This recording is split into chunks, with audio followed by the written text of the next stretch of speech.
안녕하세요. 저는 안양제일교회 사회복지를 담당하는 황환 목사라고 합니다. 반갑습니다. 오늘부터 우리가 말씀으로 우울을 다루는 방법, 그리고 말씀으로 우울을 다루기라는 그런 주제로 16번에 걸쳐서 함께 이야기를 좀 나누려고 합니다.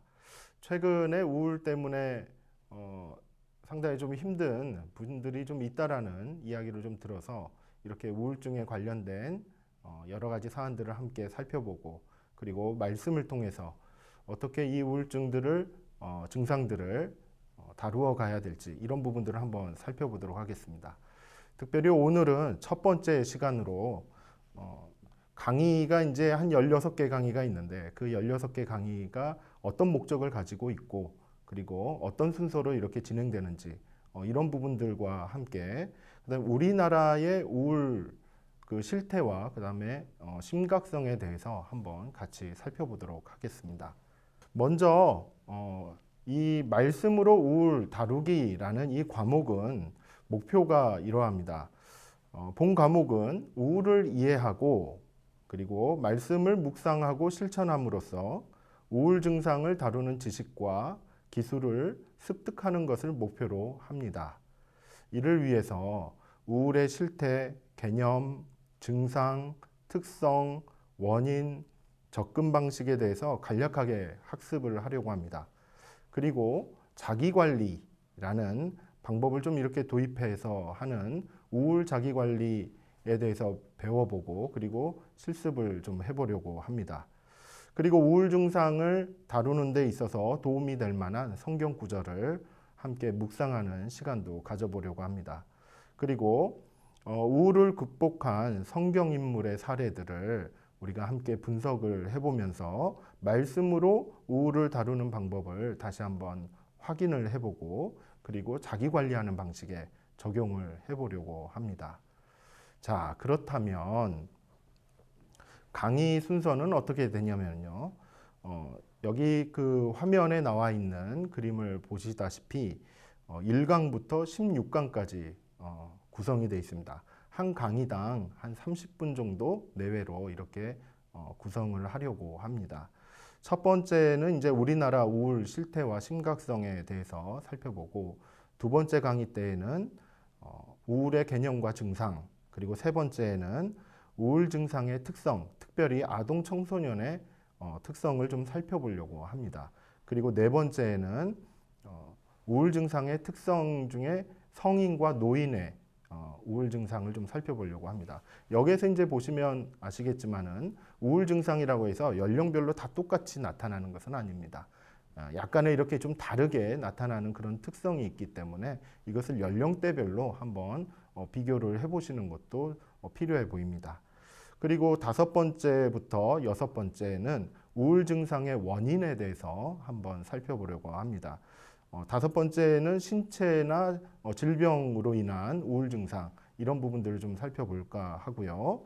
그 다음에 여섯 번째는 심리 사회적인 측면에서 이렇게 심리적인 것, 그 다음에 사회적인 측면에서의 우울의 원인은 뭐가 있을까, 이런 것들을 한번 살펴보려고 합니다.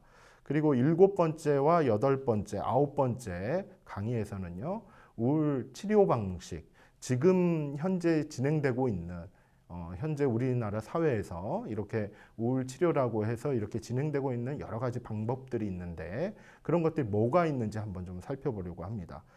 일곱 번째 강의 때는 약물 치료 방식을 한번 살펴보려고 하고요. 그 다음에 여덟 번째 강의에서는 약물을 사용하지 않는 비약물 치료 방식을 한번 살펴보려고 합니다.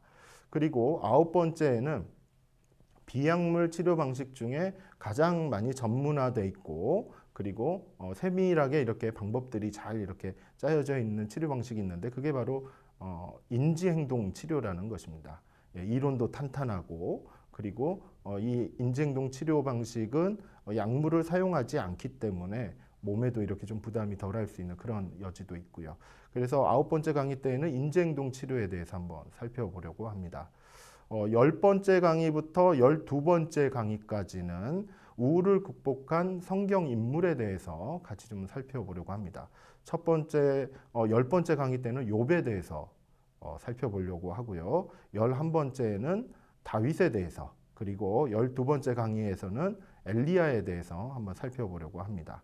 그리고 13번째부터 16번째 강의 때는 우울 자기관리라는 그런 주제를 가지고 한번 같이 살펴보려고 하는데요. 13번째 강의에서는 우울 자기관리의 그런 모델이 있습니다. 모형이 있는데 그 모형에 여러 가지 이론들이 이렇게 좀 이렇게 좀 들어가 있어서 그 부분을 한번 살펴보시면 좋을 것 같고요. 그 다음에 14번째 강의에서는 우울 자기관리를 하는 그 방법 중에 우울 증상을 이렇게 분석하고 파악하는 그걸 식별하는 그런 방법을 한번 연습을 해보려고 합니다. 그리고 15번째 강의에서는 우울 자기관리 방법 중에 원인을 다룰 수 있는 그런 방법이 하나 있는데 7가지 단계를 거쳐서 이렇게 문제를 해결해가는 그런 방식들을 같이 한번 배워보도록 하겠습니다.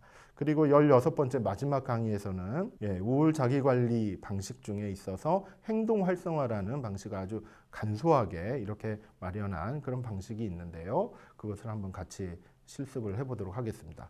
매 강의 때마다 첫 번째 강의부터 16번째 강의 때마다 마지막 부분에서는 말씀을 함께 나누는 시간으로 마무리를 하려고 합니다. 우울을 다루는 데 있어서 도움이 될 만한 말씀 구절들이 과연 무엇이 있는지 최소한 16개는 여러분은 만나실 수가 있을 겁니다. 그 말씀들을 잘 묵상하면서 자기 관리하는 방식에 이렇게 잘 적용해가는 이제 그런 시간들이 되었으면 좋겠습니다. 이와 같은 순서로 우리가 말씀으로 우울을 좀 다루는 방법을 이론적인 것부터 해서 실제에 이르기까지 이렇게 다양하게 한번 좀 살펴보려고 하는데요. 저는 사실 이제 사회복지를 이렇게 전공을 했는데 전공 분야는 정신건강에 관련된 부분을 전공을 했습니다. 그러다 보니 우울에 대해서 이렇게 좀 공부할 수 있는 기회가 좀 많이 있었고 그래서 여러분들과 이렇게 우울에 관련된 지식을 좀 함께 공유할 수 있게 되었습니다. 오늘 이 시간에는 구체적으로 우리나라의 우울 실태에 대해서 한번 좀 살펴볼 텐데요. 우울이라는 게 우리나라에서 어느 정도 수준에 이렇게 또 문제가 돼 있고 도대체 어느 정도 수준이길래 왜 우울이 문제냐. 우울한 그런 기분과 감정 뭐 이런 부분들 그다음에 이것을 정신질환으로 이렇게 좀 생각하는 그런 부분이 있는데 왜 이게 문제가 되느냐라는 거에 대해서 한번 같이 살펴볼 텐데요. 우리나라 수준에서의 그 국가적인 그 수준에서 이제 데이터들을 좀 한번 몇 가지를 좀 살펴볼까 합니다. 주요 우울장애 유병률이라는 게 있습니다. 특별히 이제 그 유병률이란 건 이제 병이 발생할 수 있는 비율을 이렇게 얘기를 하는데요. 특별히 평생에 걸쳐서 한 번 정도는 우울장애라는 것을 실질적으로 이렇게 경험을 한 적이 있다라고 이렇게 이제 고백하는 사람들, 그런 사람들을 이렇게 조사를 해봤더니 2001년도에는 가운데 있는 이 파란색 선이 바로 이제 전체를 얘기하고요. 그 다음에 그 밑에 있는 주황색 선은 남자, 그 다음에 위에 있는 회색 선은 여자를 이렇게 이야기를 하는데 가운데 보시면은 2001년도에는 4% 정도 전체 인구의 4% 정도는 평생에 걸쳐서 우울 장애를 경험한 적이 있다. 이렇게 이제 얘기를 하는 것이죠. 그 다음에 2006년도 5년 뒤에는 이게 4%였던 것이 5.6%로 늘어나게 됩니다. 그리고 2011년도에는 6.7%로 더 늘어나게 되죠. 그런데 최근에 와서 이제 2016년도는 다시 5% 수준으로 떨어지게 됩니다. 그래서 이게 우리나라 이제 사람들의 그런 우울 증상 때문에 병원에 가서 이 사람은 우울증이다 라고 이렇게 이제 진단을 받은 그런 비율이 100명 중에 4명에서 그 다음에 5.6명에서 6명, 7명 수준에서 다시 최근에는 5명으로 이렇게 좀 떨어지는 100명 중에 한 5명 정도는 우울증으로 이렇게 병원에 가서 진단을 받은 이와 같은 사례가 있다라는 것이죠. 그런데 이 그래프를 보시면은 밑에 있는 주황색은 남자였고 그 다음에 위에 있는 회색 선은 여자였단 말이에요. 그런데 이 비율을 보시면 아시겠지만 여성이 남성보다 2배 정도, 2배 정도 높았다라는 것을 우리는 발견할 수 있습니다.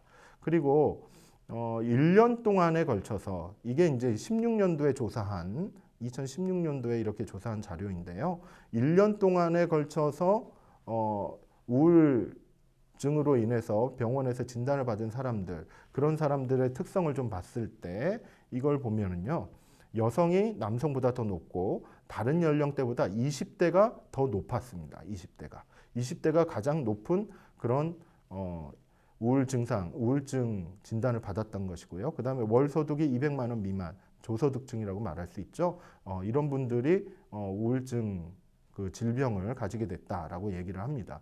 그리고 남성 같은 경우에는 결혼을 한 사람보다는 안 한 사람이 우울증에 이렇게 더 많이 빠져 있는 그런 사례가 좀 많이 나왔고요. 여성 같은 경우는 결혼을 한 사람들 중에 이혼이나 별거나 사별을 한 그런 경험이 있는 사람이 우울증이 더 높은 것으로 이렇게 나왔습니다. 특별히 2016년도에 와서는 우리나라의 그런 통계를 보면은 산후우울증이라는 것을 이렇게 조사를 하게 됐어요. 그래서 주요한 그런 우울장애라고 얘기할 수 있는 우울증을 이렇게 진단을 받은 그런 사람들 중에 한 10%, 약 9.8% 정도는 산후우울증 때문에 이렇게 고생을 하신 부분이 있다, 이렇게 얘기를 합니다. 그래서 평생에 걸쳐서 산후우울증이라는 것을 경험한 여성은 전체 여성의 0.8% 정도, 한 100명당 1명 정도는 아직 안 되긴 하지만 그래도 이 숫자는 상당히 좀 높은 수치라고 볼 수 있고요. 그 다음에 산후우울증이 특별히 이렇게 좀 높게 나타나는 그런 집단은 30대, 그 다음에 일을 하는 사람입니다. 특별히 풀타임 근무, 전일제 근무를 하는 여성일수록 산후우울증이 더 높다, 이렇게 얘기를 했고요. 농촌보다는 도시 지역에 사는 여성이 산후우울증이 더 높다, 이렇게 통계 결과는 보여주고 있습니다. 자, 지금까지 봤던 이 결과는 뭐였냐면요. 실제로 병원에 가서 정신과 의사 선생님한테 병원에 가서 우울증이라고 진단을 받은 사람에 대한 이야기였어요. 근데 우리가 일상에서 살아가면 다 우울증이라고 진단을 받지 않습니다. 하지만 나는 지금 좀 우울해라는 그런 느낌을 가지고 살아가는 경우가 많죠. 그것을 우울감이라고 얘기를 합니다. 그런 우울감을 경험한 그런 비율도 이렇게 특별히 조사한 자료가 있어서 한번 소개해 드리는데요. 이거는 이제 2018년도에 이렇게 조사한 자료입니다. 특별히 이것을 그 우울감을 파악하기 위한 이제 질문을 보시면 최근 1년 동안 연속 2주 이상 일상생활에 지장이 있을 정도로 슬프거나 절망감 이런 것들을 느낀 사람, 이런 사람은 우울감을 경험했다, 이렇게 얘기를 해요. 그래프를 보시면은 아시겠지만 2005년도부터 2017년도까지 이런 그래프인데요. 처음에 2005년도에서는 가운데가 이제 전체입니다. 15.4% 정도였는데 2017년도에 와서는 11.2%로 좀 이렇게 낮은, 약간 좀 감소하는 그런 경향이 있어요. 그런데 남성 같은 경우도 11.5%에서 2017년도에는 9.1%로 이렇게 약간 좀 감소한 부분이 있고, 여성 같은 경우도 2005년도에서는 19.2%였는데 2017년 최근에 와서는 13.4% 약간씩 좀 감소한 부분이 있어요. 그런데 여기에서 이제 우리가 보려고 하는 것은 뭐냐면요. 바로 여성이 남성보다 꾸준하게 이렇게 높게 나타나고 있다라는 점 하나랑, 그 다음에 2005년도부터 2017년까지 약 한 12년 이 정도쯤 이제 기간이 흘렀는데 그 사이에 떨어졌다가 올라갔다가 떨어졌다가 올라갔다가 이래요. 근데 특별히 올라간 부분을 좀 보시면은 2009년도에 올라가고 있는 것을 우리가 발견할 수 있어요. 이거는 이제 무엇을 얘기하냐면은요. 우리가 2008년도에 금융위기가 왔지 않습니까? 그러니까 사회 경제적으로 상당히 어려워지는 그런 시기에 우울감을 이렇게 높게 호소하는 그런 사람들이 늘어날 수 있다라는 것을 이야기하고 있습니다. 그러니까 국가적인 어떤 재난 상황이 있을 때 특별히 우울감을 호소하고 그것을 느끼는 사람들이 더 많이 늘어날 수 있다. 이렇게 이제 얘기할 수 있다라는 것이죠. 자, 그리고 다음 그래프를 한번 보겠습니다. 다음 그래프를 보시면은 이거는 연령별로 이렇게 이제 구분을 한 것인데요. 맨 위에 있는 회색 선은 60대 이상을 얘기하고 있고요. 그 다음에 중간쯤에 있는 이 주황색 선은 20대와 30대를 이야기를 하고 있습니다. 그리고 맨 마지막에 있는 파란색 선은 40대와 50대를 이야기하고 있습니다. 그래서 맨 위에 있는 여기서 이제 좀 특징적으로 보고 싶은 것은 이제 무엇이냐면은요. 노인들이에요. 60대 이상의 노인들의 그 우울감을 경험하는 것이 상당히 높게 나타나고 있다라는 것을 지금 좀 강조하고 싶은 건데요. 보시다시피 2005년도에는 44%였어요. 근데 이게 좀 줄어들다가 최근에 2017년도에는 32%로 이렇게 줄어들고 있는데 이것이 이제 의미하는 바는 뭐냐면은 우리 주변에 60대 이상의 어르신들이 이제 있는데 이제 그런 분들이 있는데 그분들 중에 30명, 100명 중에 30명 이상은 우울감들을 이렇게 최근 1년 동안에 그 다음에 2주 이상 우울감들을 경험을 한 적이 있다라고 이렇게 얘기를 한 것입니다. 그런데 문제는 이런 분들은 정신질환, 그러니까 정신과 병원에 이렇게 찾아간 적이 없는 그런 분들이라는 것이죠. 그래서 이런 부분들을 우리는 좀 더 주지할 필요는 있습니다. 그래서 60대 이상인 분들이 우울감들을 늘 가지고 계실 수 있는 그런 여지가 있다는 것을 우리는 좀 한번 생각해 볼 필요가 있습니다. 그렇다면 청소년들은 좀 어떠할까요? 청소년들 같은 경우에는요. 여기 그래프를 보시면 아시다시피 2006년도에는 지금 이제 중간에 있는 선이 전체 선인데요. 41.4%가 우울감을 이렇게 경험한다고 얘기를 했고 2017년도에 와서는 25.1%로 이렇게 좀 줄어들었어요. 그런데 마찬가지로 여기도 여학생이 더 높고 남학생은 좀 낮죠. 이렇게 되는데요. 성인에 비해서는 2배 정도 높은 수치를 지금 보이고 있다는 것이 특징입니다. 그러니까 성인보다 청소년이 더 높은 우울감을 경험하고 있다는 거예요. 그 중에서도 여학생이 그렇고 그 다음에 고3이 가장 높고 고2, 그 다음에 중2, 고1, 중1 이런 순으로 우울감이 높게 편성이 돼 있다. 이렇게 분포돼 있다. 이렇게 보시면 되겠습니다.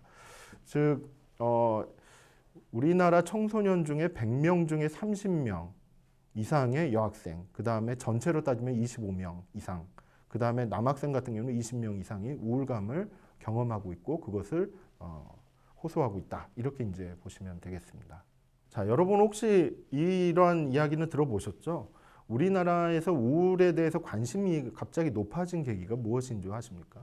그건 바로 자살 사건 때문에 그렇습니다. 특별히 이제 노인의 자살 사건 때문에 우울에 대해서 관심도가 많이 높아졌죠. 그래서 자살 행동과 관련된 기분 장애라고 여기서 이제 표현을 했는데 사실 기분 장애는 여러 가지 종류가 있지만 그 중에 우울 장애가 우울증이 가장 높은 퍼센테이지를 차지하고 있기 때문에 이 자살 행동하고 우울하고는 상당히 밀접한 관련이 있을 수 있다라는 것을 알려드릴 수가 있습니다. 이 부분은 이제 조사한 자료를 좀 살펴보니까요. 일단 성별, 그 다음에 18세 이상, 그 다음에 2016년도를 기준으로 했을 때 과연 자살 생각을 하는 사람들 중에 우울증 환자는 몇 퍼센트인가? 라는 이제 그런 비율을 따져봤을 때요. 자살 생각이라는 것, 즉 자살하는 거에 대해서 진지하게 생각해 본 적이 있는 사람들 중에 21%는 우울증 환자였다라는 것입니다. 그리고 남자는 16% 정도였고 여자는 25% 정도였어요. 근데 이제 실질적으로 자살을 해보려고 하려고 구체적으로 계획을 세운 사람들이 있어요.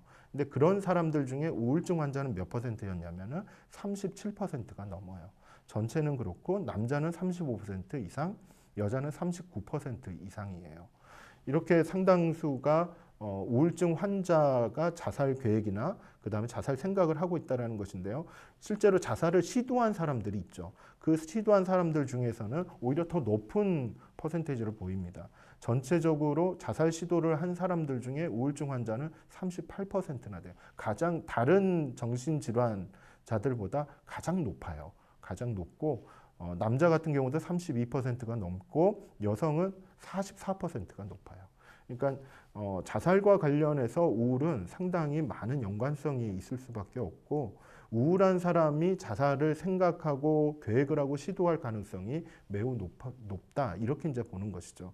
그래서 국가적으로는 이제 자살 문제를 다루면서 우울과 같이 이렇게 다루는 그런 정책을 많이 쓰고 있는 것입니다. 이처럼 우울이라는 것이 참 심각하게 자살과 연결될 수 있다라는 거, 생명과도 연결될 수 있다라는 거, 그러한 이제 경각심을 일으키기도 하는데요. 근데 이제 일상에 돌아와서 이제 누구나가 다 자살을 하는 것은 아니니까. 근데 우울 때문에 좀 힘들어하는 이제 그런 모습들을 좀 보게 되면 어떤 것들이 있냐면 일단 신체적으로 좀 많이 힘들어해요. 예, 고통을 느끼기도 하고 통증을 느끼기도 하고 그 다음에 생각이나 어떤 결단하는 거라든지 어떤 뭔가를 정하는 거라든지 뭐 기억하는 거라든지 이런 것들에 있어서 시간이 좀 더 많이 오래 걸려요. 이제 이런 증상들이 있다 보니까 사회적으로 힘든 부분들이 있고 직업 생활이나 어떤 학교 생활이나 이런 것들이 제대로 된 그런 성과가 안 나오는 경우들이 많죠. 그리고 대인 관계에서도 상당히 좀 많이 어려움이 있고 그리고 병원에 찾아가서 내 질병이나 내가 가지고 있는 병이라든지 일상생활을 관리해 가는데 그 병원을 이용하면서 질병 관리를 하는 것도 상당히 늦어져요. 그렇기 때문에 병을 방치하는 경우가 더 많이 생길 수가 있습니다. 그러니까 우울이라는 것이 단순히 심리적인 문제가 아니라 몸 상태, 그 다음에 건강 관리, 대인관계 관리, 그 다음에 본인의 미래에 대한 어떤 실적 관리, 뭐 이런 부분들까지도 다 관련성이 있다. 이렇게 보시면 되겠습니다. 그렇다면은 제가 이제부터 좀 보여드리려고 하는 것은 이게 그래요. 우울은 그와 같은 심각하게 우리의 일상에 문제를 일으킬 수가 있어요. 그런데 이처럼 우리나라 사람들이 우울감을 이렇게 경험하는 것이 다른 나라 사람들하고는 좀 어느 정도 수준이겠냐. 이걸 이제 비교해보는 지표가 OECD 국가별로 이렇게 비교하는 것입니다. 여기에서 이제 이 그래프를 보시면은 한국이 13.2% 지난 4주간 동안 우울감을 경험한 그런 조사 결과를 봤을 때 한국은 13.2%인데 다른 29개국, 그러니까 OECD 국가들의 평균은 10.7%예요. 그러니까 한국이 가장 높아요. 높고 그 다음에 우리가 좀 비교해 볼 만한 나라가 이제 일본이죠. 일본은 상대적으로 낮아요. 9.3% 정도. 미국은 9% 정도. 이렇게 보시면은 OECD 국가 중에서 가장 높다라고 이렇게 이제 말할 수 있는데 이거보다 더 중요한 지표가 하나 있습니다. 뭐냐면은요. OECD 국가들 중에 국가별로 정신건강 서비스라는 거, 그러니까 우울증 때문에 아, 내가 지금 우울한가 보다 하고 생각하고 병원을 찾아간다거나 상담사를 찾아간다거나 어떤 그 정신건강 전문가라고 할 수 있는 그런 사람들을 찾아가는 그 사례가 우리나라가 제일 낮아요. 물론 일본이 좀 더 낮긴 한데 우리나라가 굉장히 낮은 수준에 있어요. 보시면은 한국은 22% 정도 수준이고 미국은 43% 정도예요. 가장 높은 데는 캐나다로 46.5%로 가장 높게 나타나 있고 우리나라보다 좀 더 낮게 나타난 데가 일본 하나밖에 없습니다. 이런 것들은 이제 좀 봤을 때 우울감을 많이 느끼고 있는데 상대적으로 많이 느끼는데 그것을 대처하기 위한 그러니까 그것을 좀 다루기 위한 방법을 사용하는 것은 가장 적다라는 것이죠. 이 말은 이제 우울감을 느끼면서 그대로 그냥 방치하는 사례가 너무나도 많다는 거예요. 이게 심각하다라는 것입니다. 그러니까 우리나라의 우울 실태는 다른 나라보다 높은 수준인데 이것을 잘 다루지를 않아요. 이것을 잘 관리하지 않는다는 겁니다. 이제 그런 부분에서 우울을 방치하는 경우가 많고 그래서 더 처음에는 경한 수준, 경증이었다가 나중엔 중증으로 발전해 나가는 이제 이런 사례들이 상당히 많을 수 있다라는 것이 우리나라의 그런 문제점이다 이렇게 말씀드릴 수 있습니다. 그래서 우리나라의 이제 정신건강 서비스에 대한 이제 평생 이용률을 보시면은 아시겠지만 기본 장애만 잠깐 보시면은 2011년도에서는 37% 정도 수준이었는데 2016년도에서는 52.5%로 상당히 높게 나타나고 있어요. 이제 좀 더 늘어나고 있다라는 걸 이제 얘기하고 있죠. 그런데도요.